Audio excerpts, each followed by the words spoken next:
the star of Nightstand, Dick Dietrich. Thank you. It's an unusual case that has received nationwide publicity, from the local trailer park tattler all the way to the New York Times Picayune.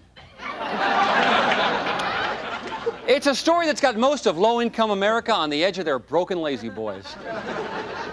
About a year ago, a Floss County, Arkansas man died in a fiery car crash. Accident? His mother is convinced he was murdered. She's here today because she wants justice. Please welcome Miss Betty Wilma Cooper.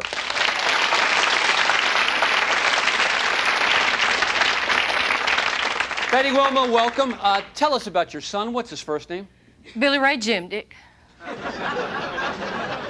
So he has 4 names? No, it's Billy Ray Jim, Dick. Is this the old who's on third routine? Anyway, Billy Ray Jim Dick, he died in a car accident.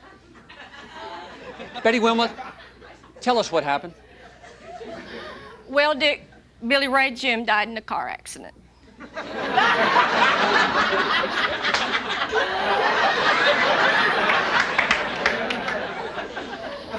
Interesting, but bear with me for a second.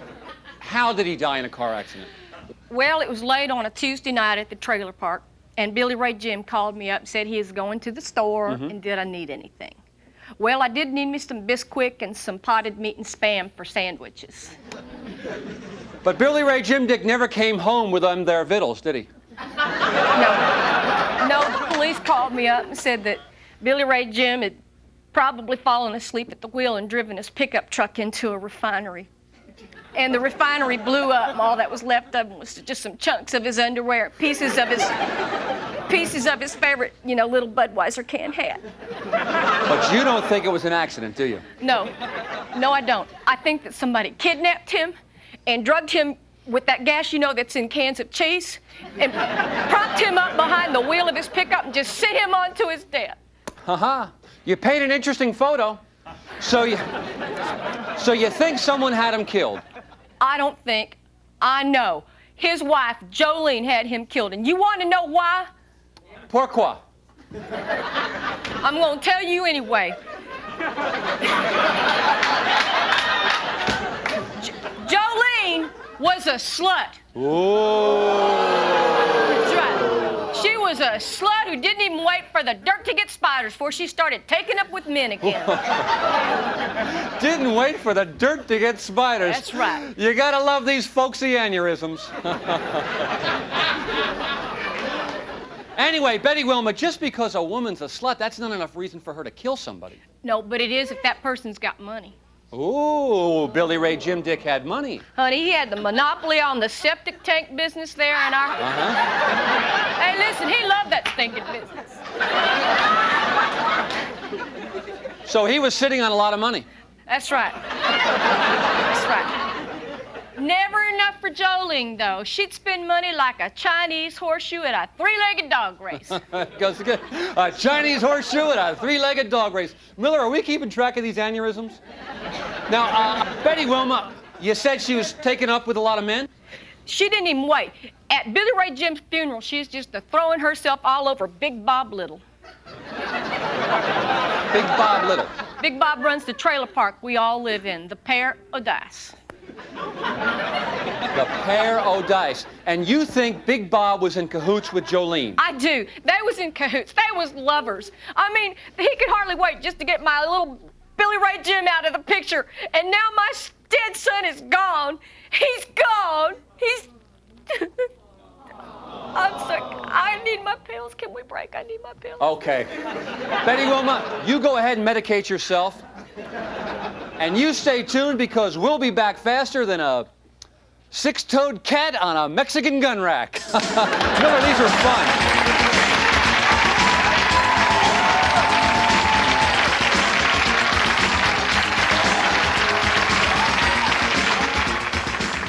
Are you a loner who possesses firearms and explosives? You could be a guest on Nightstand. Call 555-DICKY. In a month of Sundays on Nightstand, they make the world a happy place. It must be great to see the smiles on those kids' faces as you guys pile out of those little cars. Actually, Dick, it's taking dumb rat bastards like you and smashing your faces into friggin' dent balls for asking stupid questions like that. Irritable clown syndrome, only on Nightstand. Thank you. Thank you. Welcome back. We're talking to Betty Wilma Cooper, who claims her son Billy Ray Jim Dick Cooper was murdered. Now, Betty Wilma, was Billy Ray Jim Dick your only child? No, there's another one who's stillborn. Oh, congratulations. When's he due? No, he's stillborn. He's still to be born. When's he due? No, Dick, he's stillborn. Here we go, another Elvis and Costello routine. Anyway, let's get back to our story. In our last segment, you accused your daughter-in-law, Jolene, of being in cahoots with her lover, Big Bob, to murder your son. Is that right? That's right. And they're responsible for it? They're more than responsible. They did it. Well, folks, you want to find out if they did it? Yeah. You want to meet half of the accused? Yeah! Come on out, Jolene!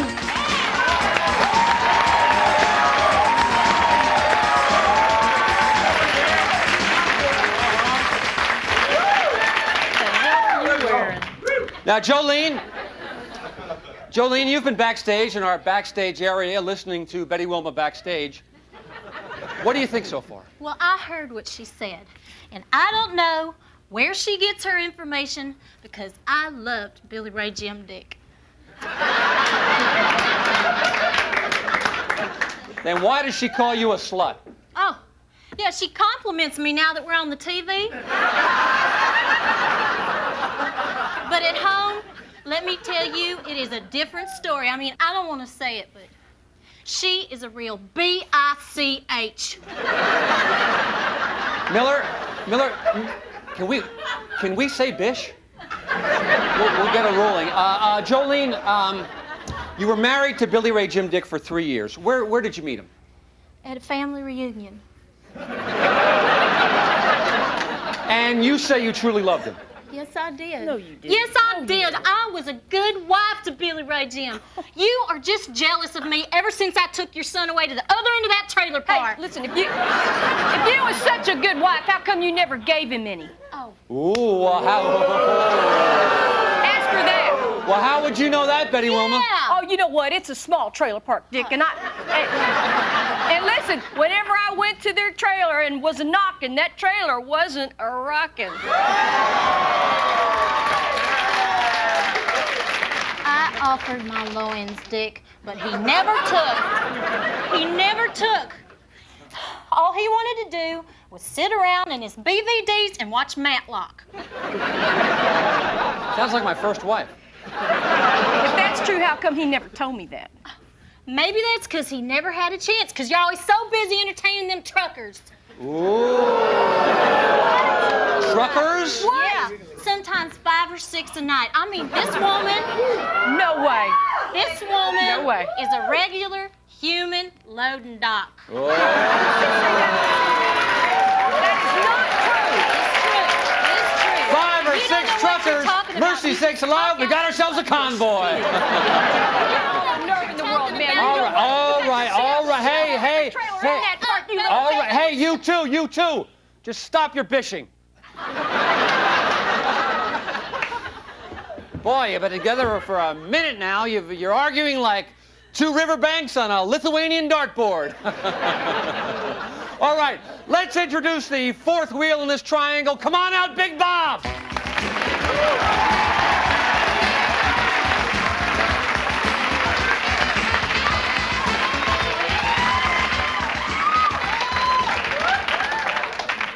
Well, I can see why they call you, Bob. Now, Big Bob, you and Jolene were lovers, is that right? That's right. And where'd you meet Jolene? Well, I guess I first paid her some mind there at the funeral. Uh-huh. I was worried about her and concerned, just like I would be with any tenant of mine. Oh, that's right. You are in the trailer park business, right? Yes, sir, that's right. I am the largest owner of mobile home parks in all of northeastern Floss County. Really? That's right. 27 of them, Dick. And all of them overlooking miniature golf courses. You see, you get your country club living at 1/24 of the price. Anyway, let's get back to the story. You met Jolene at the funeral. She's looking kind of lonely. Is that pretty much what happened? Yeah, well, I saw her there all gussied up and wearing shoes. Yes, sir, we got to talking. One thing led to another, and you know, it weren't long before she was petting my skunk. Bob, there are children secretly watching this show. Well, no, Dick. You see, I got me this here pet skunk. Oh, that's right. And Jolene took a real liking to Hey, it. this is such She didn't need no shoulder to lean on because you was a sperming her way before she didn't recognize you. I know what I'm talking about. Don't you, Wilma? What? You lie like a rabied bear in a bird bath. Hey, right. Well, you lie like a smooth eel on a possum's tongue, little lady. You lie like a dead cow on a train track. Yeah, well, you all lie like a German puppeteer at a Microsoft Word convention. I couldn't resist. Hey, we'll be back with more aneurysms right after this.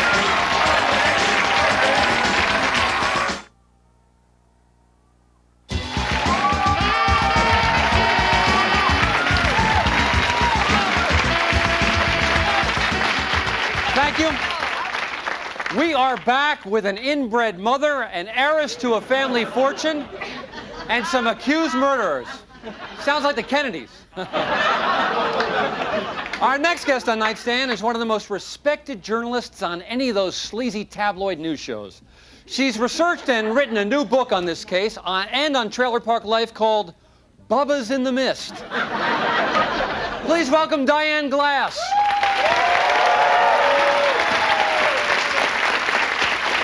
Diane, welcome. I'm glad you're here.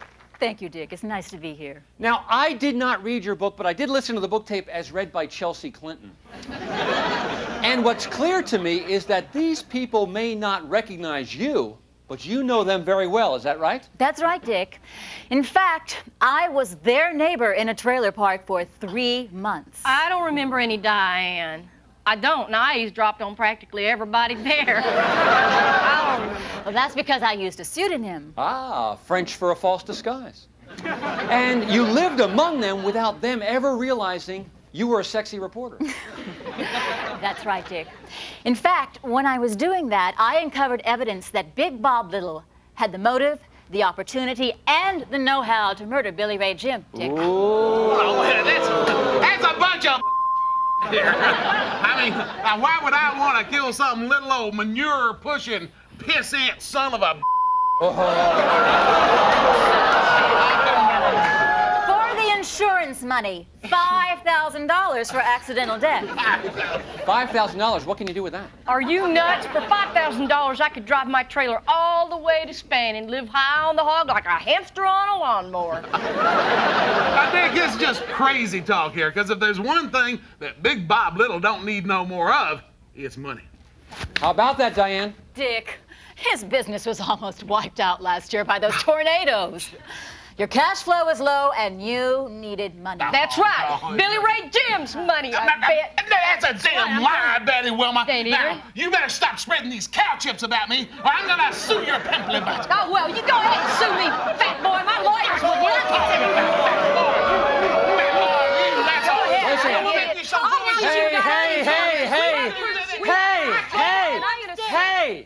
Hey, you're acting like a bunch of country pumpkins.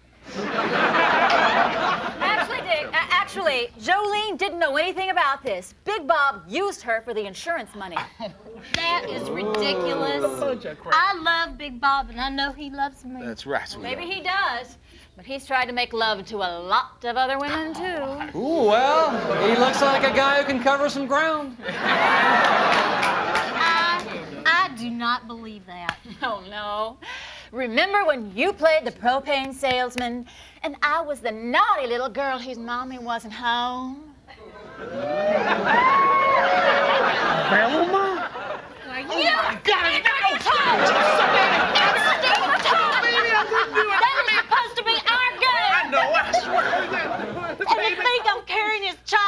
Hey, congratulations, you're stillborn too. How do you know it's his child? You probably don't even know that's his child. Shut up. All right. Hey, this is just starting to get fun. Almost as much fun as rotten kielbasa on a broken Stairmaster. But don't go away, because there's one more big surprise to go. Stick around.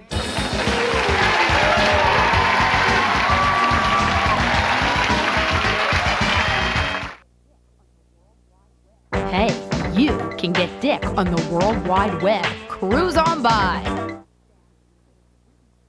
On some upcoming nightstand, it's really scary camping stories. Okay, Dave, you're alone in the woods.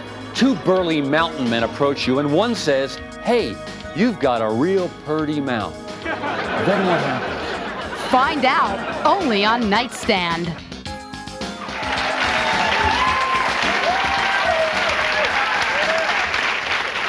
Thank you, we're back, and we're talking about homicide in a double wide. Actually, it was more like bad luck in a pickup truck, but that's not as dramatic.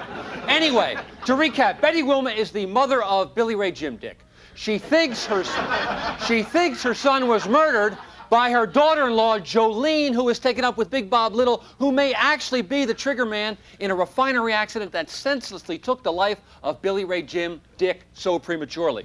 Now, Diane Glass, veteran TV reporter who went undercover and under the covers to play propane delivery boy with Big Bob Little, has hard evidence that could convict the real killer, which she is about to divulge. Dick, that there story has more holes in it than a cheese log at a woodpeckers convention. Yes, sir. Sorry, Bob, but I've got the evidence. Oh, Bank what do you statements got? showing his company's broke, photos of him with other women, not to mention the canceled check to the man he paid to snap Billy's brakes. Oh, Bob! I didn't do it. I didn't do it. I Bob! No, it weren't me. It weren't me. I tell you, I didn't do it. Why should I do it?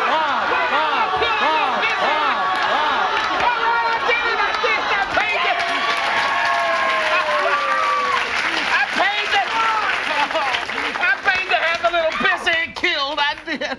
What? Oh, baby, I couldn't live without you. Now, come. And plus, I did need that money. I knew it. Damn it, I knew it. Now I'm going to watch you deep fry fat boy. Not so fast, Betty Wilma. I happen to know that Big Bob Little did not kill your son. That's a damn lie, Dietrich. No, it isn't, Bob, and I can prove it. Dick, I wouldn't have received a $500,000 advance if my facts had been in error. Trust me, Billy Ray Jim is dead. Au contrary, Diane, I happen to know that the man Big Bob Little killed is alive. Oh, my God. Oh, my God. You mean my son is alive? Mm-hmm. Oh, my God, my prayers have been answered. This is awesome. Thank you. Where is he? When can I see my boy? You can see him right now because he's backstage in our janitor's closet. Oh, my God. We're going to bring him out right now. You want to meet Billy Ray Jim Dick? Come on out, Billy Ray Jim Dick.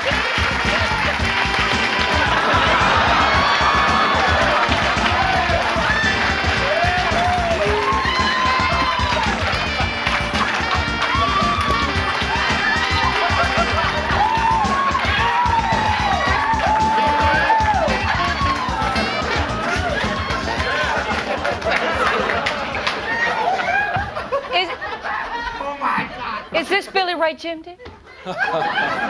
It used to be Billy Ray Jim Dick. Now it's Billy Ray Joan Dick. It's just Billy Ray Joan. Oh. So you lost the dick.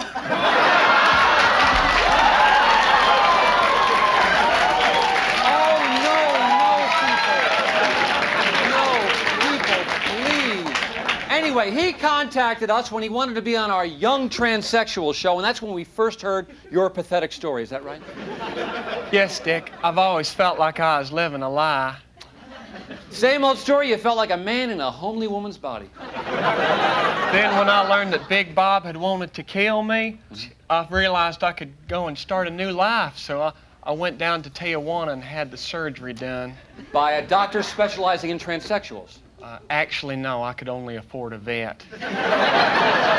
But he had done a lot of neutering. We'll get back to that one on one of our weekly transsexual shows. But in the meantime, the case is solved. You are back. How does everybody feel? It must be great. What the hell are you talking about, Dietrich? You just got me to confess to attempted murder on national television. Gee. Oh. And I'll probably have to return the $500,000 advance I cut from my book. And I find out one of my husbands is a woman and the other one is a cheater. Well, how about you, Betty Wilma? Your son's back in your arms. You gotta feel great. Well, maybe you'll come back for our Mama Don't Let Your Baby Grow Up to Be Cowgirl show. Well, what have we learned tonight? Actually, not a lot. Except that sometimes when you're dead, it's better to stay dead. And we also heard some great country aneurysms. In fact, we heard so many, I think I'm going to get a brain euphemism. For now, I'm Dick Dietrich. People